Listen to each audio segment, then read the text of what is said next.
ఏ దేశాన్నైనా ఓడించగలిగే స్థితిలో యుఎస్ ఉందని ట్రంప్ అన్నారు. కానీ తాము ఎవరిని ఓడించాలని అనుకోవటం లేదని చెప్పారు.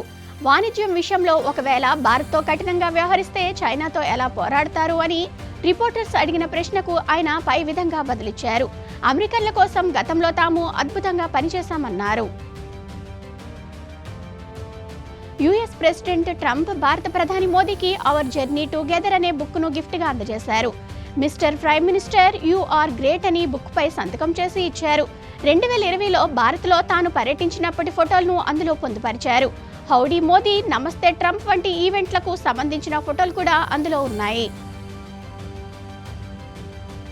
మానవ అక్రమ రవాణా వ్యవస్థను అంతం చేయడానికి భారత్, యుఎస్ కలిసి పని చేయాలని పీఎం మోదీ అన్నారు. అక్రమ వలసదారుల అంశంపై యుఎస్లో ఆయన మాట్లాడారు. ఇతర దేశాల్లో అక్రమంగా నివసించే వారికి అక్కడ ఉండే హక్కు లేదు. భారతీయులు ఎవరైనా యుఎస్లో అక్రమంగా నివసిస్తుంటే వారిని తిరిగి తీసుకురావడానికి మేము సిద్ధమే అని వ్యాఖ్యానించారు. మహాకుంభమేళాకు వస్తున్న కోట్లాది మంది భక్తులతో ప్రయాగ్రాజ్ కిటకిటలాడుతుంది. ఇదే అదునుగా కొందరు కొత్త ఆదాయ మార్గాలు వెతుక్కుంటున్నారు. ఓ వ్యక్తి మొబైల్స్కు ఛార్జింగ్ చేస్తూ గంటకు 1000 రూపాయలు సంపాదిస్తున్నాడు. ఈ వీడియో వైరల్ అవుతుంది. అలాగే అక్కడ వేప పుల్లలు అమ్మి రోజుకి 2000, టీలు విక్రయిస్తూ 7000 సంపాదిస్తున్న వారు ఉన్నారు. జీవితంలో ఒక్కసారి మాత్రమే వచ్చే మహాకుంభమేళా కావటంతో కోట్లాది మంది జనం ప్రయాగ్రాజ్కు వెళ్తున్న విషయం తెలిసిందే. వీరంతా త్రివేణి సంగమంలో స్నానం, పూజలు చేస్తూ నదిలో పూజా సామాగ్రిని వదులుతున్నారు. అయినప్పటికీ చాలా ఘాట్లు ఎప్పటికప్పుడు క్లీన్ చేయటంలో మున్సిపల్ సిబ్బంది నిమగ్నమయ్యారు. ఉత్తరాఖండ్లోని హిమాలయాల్లో ఉన్న రోపకుండ్ సరస్సు ప్రాంతం అస్థిపంజరాలతో నిండి ఉంటుంది. ఈ ప్రాంతం ఎక్కువ కాలం మంచుతో కప్పబడి ఉండి ఎలాంటి నివాసాలు దరిదాపుల్లో కనిపించవు. సముద్ర మట్టానికి 16,470 అడుగుల ఎత్తులో ఉన్న ఈ సరస్సులోకి ఈ అస్థిపంజరాలు ఎలా వచ్చాయన్నది ఇప్పటికీ మిస్టరీగానే ఉంది. ఫిబ్రవరి 17 నుంచి కొత్త ఫాస్ట్ ట్రాగ్ రూల్స్ అమల్లోకి రానున్నాయి. ఫాస్ట్ ట్రాగ్ లో తగిన బ్యాలెన్స్ లేకపోవటం, కేవైసీ పెండింగ్, చాసిస్, వెహికల్ నంబర్లు వేర్వేరుగా ఉంటే ఫాస్ట్ ట్రాగ్ బ్లాక్ లిస్ట్ లోకి వెళ్ళిపోతుంది. టోల్ గేట్ కు చేరుకునే సమయానికి 60 నిమిషాల కంటే ఎక్కువ time FASTag inactive, blacklist లో ఉంటే ఎర్రర్ చూపుతుంది. అలాగే స్కాన్ చేసిన 10 నిమిషాల తర్వాత ఇన్ యాక్టివ్ లోకి వెళ్లిన ఆ లావాదేవీ తిరస్కరిస్తారు. అప్పుడు డబుల్ టోల్ కట్టాలి. హైదరాబాద్ లో కొత్తగా మరో 7 ఫ్లైఓవర్లు నిర్మించాలన్న ప్రతిపాదనలకు సీఎం రేవంత్ ఆమోదం తెలిపారు. కోర్ అర్బన్ అభివృద్ధి అంశాలపై సమీక్షించిన ఆయన చెరువుల పునరుద్ధరణ, నాలాల విస్తరణకు ప్రణాళికలు రూపొందించాలని అధికారులను ఆదేశించారు. ఫ్లైఓవర్ల నిర్మాణం కోసం భూసేకరణ, ఇతర పనులను పూర్తి చేసి టెండర్లు పిలవాలన్నారు. మరో 2 వారాల్లో ప్రయాగ్రాజ్ మహాకుంభమేళా ముగియనున్న నేపథ్యంలో తెల్లవారుజాము నుంచే భక్తుల రద్దీ కనిపిస్తుంది. శుక్రవారం త్రివేణి సంగమం వద్ద పవిత్ర స్నానాల కోసం దేశ నలుమూలల నుంచి చేరుకున్న భక్తులతో ప్రయాగ్రాజ్లో సందడి వాతావరణం నెలకొంది. ఇప్పటికే 50 కోట్ల మందికి పైగా భక్తులు త్రివేణి సంగమంలో స్నానాలు ఆచరించినట్లు యూపీ ప్రభుత్వం వెల్లడించింది.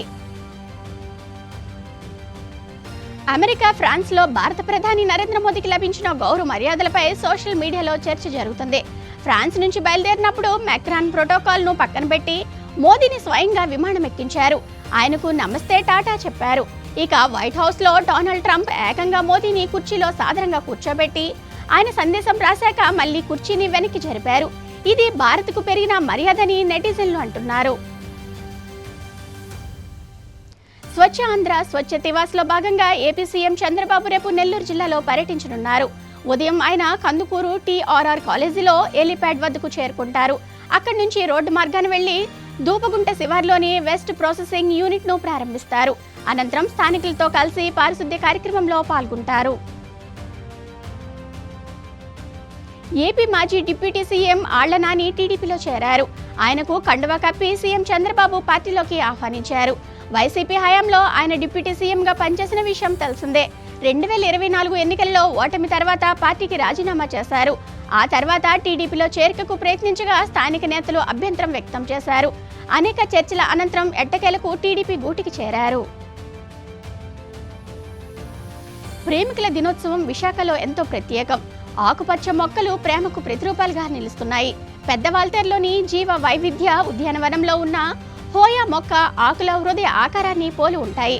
దీన్ని ప్రేమికుల మొక్కగా పిలుస్తారు. అదేవిధంగా ఎక్కువ కాలం చెట్టుకు ఉండే దృఢమైన ఆకుల్ని కలిగిన మరో మొక్క కూడా ఇక్కడ ఉంది. దీనిపై ప్రేమికులు తమ పేర్లను రాసుకుంటారు. దీనిని ఆటోగ్రాఫ్ ట్రీగా కూడా పిలుస్తారు.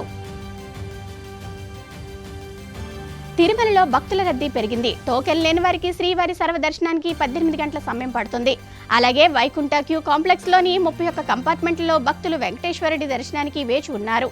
నిన్న స్వామిని 60,203 మంది దర్శించుకోగా హుండీ ఆదాయం 3.77 కోట్లు వచ్చినట్లు టీటీడీ వెల్లడించింది. మాజీ ఎమ్మెల్యే వైసీపీ నేత వల్లభనేని వంశీని పోలీసులు 5 రోజుల కస్టడీ కోరుతూ పిటిషన్ దాఖలు చేయనున్నట్లు తెలుస్తోంది. విజయవాడ కోర్టు అర్ధరాత్రి తర్వాత ఆయనకు 14 రోజులు రిమాండ్ విధించగా సబ్ జైలుకు తరలించారు. దీంతో ఆయన ఈ నెల 27 వరకు రిమాండ్ ఖైదీగా ఉండనున్నారు. మరోవైపు వంశీ తరపు న్యాయవాదులు ఇవాళ బెయిల్ పిటిషన్ దాఖలు చేయనున్నారు.